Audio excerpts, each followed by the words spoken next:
Hello friends, ये कक्षा 10 का मैथ प्रश्नावली 1.2 है।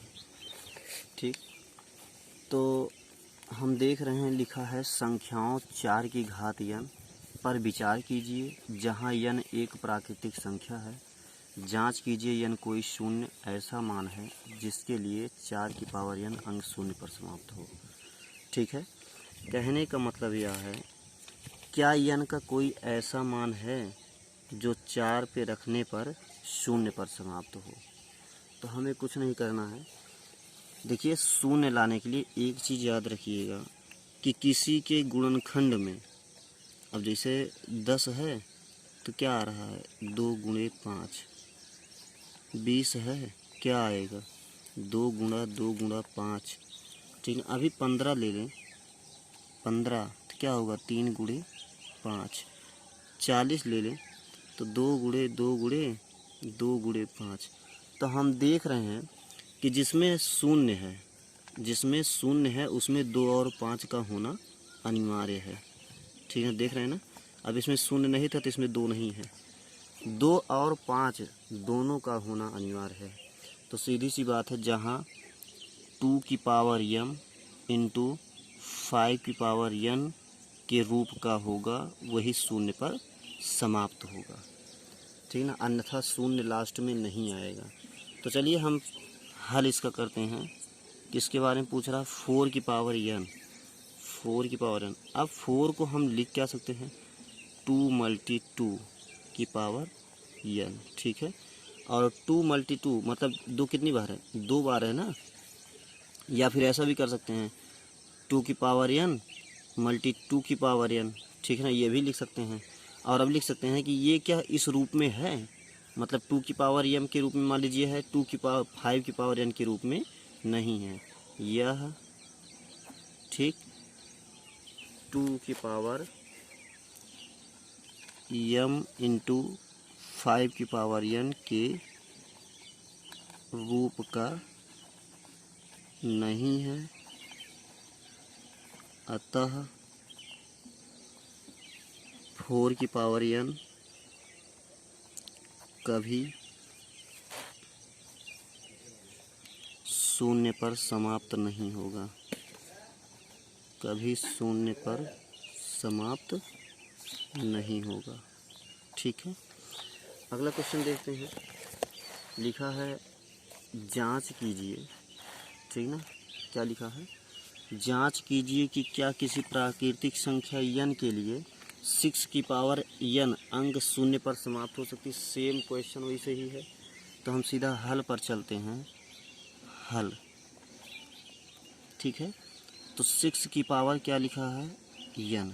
अब हम इसको फैक्टराइज कर लेते हैं, 2 मल्टी 3 की पावर n। तो अब क्या हो सकता है, 2 की पावर n मल्टी 3 की पावर n। ठीक है ना, 2 की पावर n मल्टी 3 की पावर n। तो अब ये हो गया। तो हम देख रहे हैं कि 5 इसमें भी नहीं आया। शून्य के लिए ज़रूरी है 5 आए, 2 और 5 दोनों आए। तो यह 2 की पावर m इंटू 5 की पावर n के रूप का नहीं है, अतः 6 की पावर n कभी शून्य पर समाप्त नहीं हो सकता, शून्य पर समाप्त नहीं हो सकता। ठीक, अगला क्वेश्चन है, व्याख्या कीजिए कि 7 मल्टी 11 मल्टी 13 प्लस 13। दो क्वेश्चन है इसमें, 7 मल्टी 11 मल्टी 13 प्लस 13 और इतना इतना इतना भाज्य संख्या है। तो देखिए, सबसे पहले हम यह जान लेते हैं भाज्य संख्या कहते किसे हैं। भाज्य संख्या उसे कहते हैं जिसके 2 से ज़्यादा गुणनखंड हों, जो 2 से ज़्यादा संख्याओं से कहते हैं। तो चलिए हम पहले का हल देखते हैं। पहला हमारा क्वेश्चन है 7 मल्टी 11 मल्टी 13 प्लस 13। ठीक है ना, तो हम देख रहे हैं दोनों में ये 13 क्या है, कॉमन है। तो 13 हम निकाल लेते बाहर, तो बचा क्या, 7 मल्टी 11 प्लस 1। ठीक है, तो हम थोड़ा सा और इसे सॉल्व कर लेते हैं। 13 मल्टी 11 से बन जा, 11 से बन जा हो जाएगा 77 और ये हो जाएगा 78। तो देखिए 13 मल्टी 78 यह किससे किससे विभाज्य है, यह ठीक ना, 1 से भी कटेगा, कटेगा कि नहीं, 1 से डिवाइड करेंगे, 2 से भी कटेगा क्योंकि 2 से काटेंगे तो ये कट जाएगा, और 3 से भी कटेगा, यह 1 2 3 डॉट डॉट डॉट आदि संख्याओं से कटेगा, आदि संख्याओं से कटेगा। ठीक, अतः यह भाज्य संख्या है।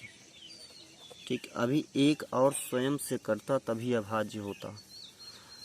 अब जैसे है अगला क्वेश्चन इसमें है 7 मल्टी 6 मल्टी 5। क्वेश्चन ये है 7 मल्टी, इसी में अगला question 7 multi 6 multi 5 multi 4 multi 3 multi 2 multi 1 और ये प्लस 5। तो हम देख रहे हैं कि 5 दोनों में क्या है, कॉमन है, तो 5 निकाल लेते हैं। ठीक ना, तो जब 5 निकाल लिए तो बचा क्या, 7 multi 6 multi 4 multi 3 multi 2 multi 1 और प्लस 1। ठीक है, तो ये हो जाएगा 5 मल्टी, अब 7 6 जा 42, 7 6 42, 2 84, 84 बरहीम 12 चौक 48, 4 12 8 96, 400 कितना है 1008 और एक जोड़ देंगे तो 1009। ठीक ना, 1009 इतना मिला। तो अब हम जानते हैं यह संख्या किससे, 1 से तो कटेगा ही, 5 से तो कटेगा ही। ठीक है ना, 1 हो गया, 5 हो गया, हो सकता है ये संख्या किसी और से कटे, तो हमें उससे मतलब नहीं, हम सीधे लिख देते हैं 1009 से ही कटेगा।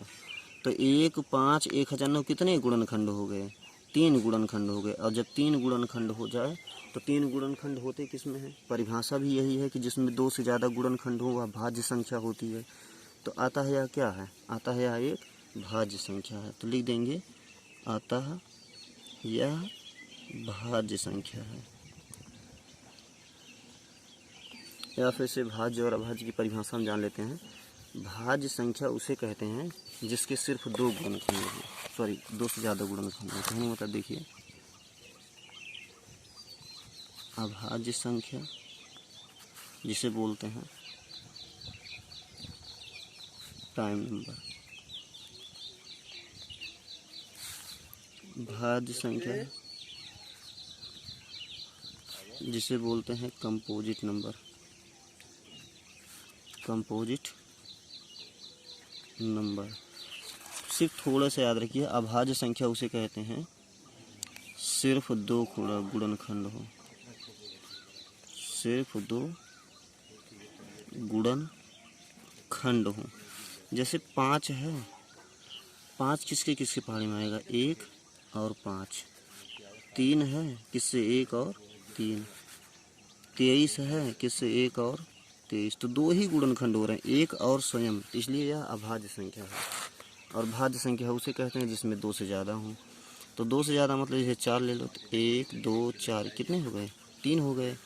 6 ले लो, 1 2 3 6, इसमें कितने हो गए, 4 हो गए, इसलिए यह भाज्य संख्या है। तो यही है भाज्य और अभाज्य की परिभाषा।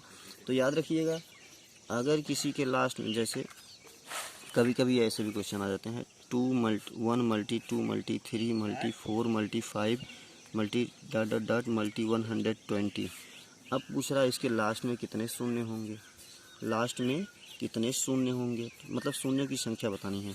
तो हम 120 को डिवाइड करेंगे किससे, हम 120 को डिवाइड कर देंगे 5 से। तो कितनी बार जाएगा, 5 2 जा 10, 5 2 जा 10 और ये 220, 5 4 जा 20।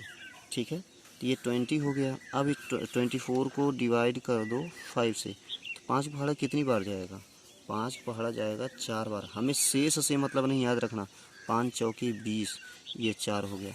जब ये 5 से कम हो जाए, 5 से कम हो गया ना, तो इन दोनों को जोड़ लिया जाता है, 24 + 4 हो जाएगा 28। शून्यों की संख्या कितनी होगी? 28। अब जैसे हम क्वेश्चन लेते हैं 1 × 2 × 3 × 4 × 5 × ... 500 के लास्ट में शून्यों की संख्या कितनी होगी? तो हम क्या करेंगे, 500 को 5 से डिवाइड कर देंगे। तो जब 5 से डिवाइड करेंगे ये 100 हो जाएगा। अब 100 को डिवाइड कर दो 5 से, कितना आ जाएगा? ये आ जाएगा 20। अब 20 को डिवाइड कर दो, 20 को डिवाइड कर दो 5 से, कितना आ जाएगा? 4। अब ये 5 से कम हो गया तो इन तीनों को हम ऐड कर लेते हैं। तो 100 + 20 + 4 ये हो जाएगा 124 शून्यों की संख्या।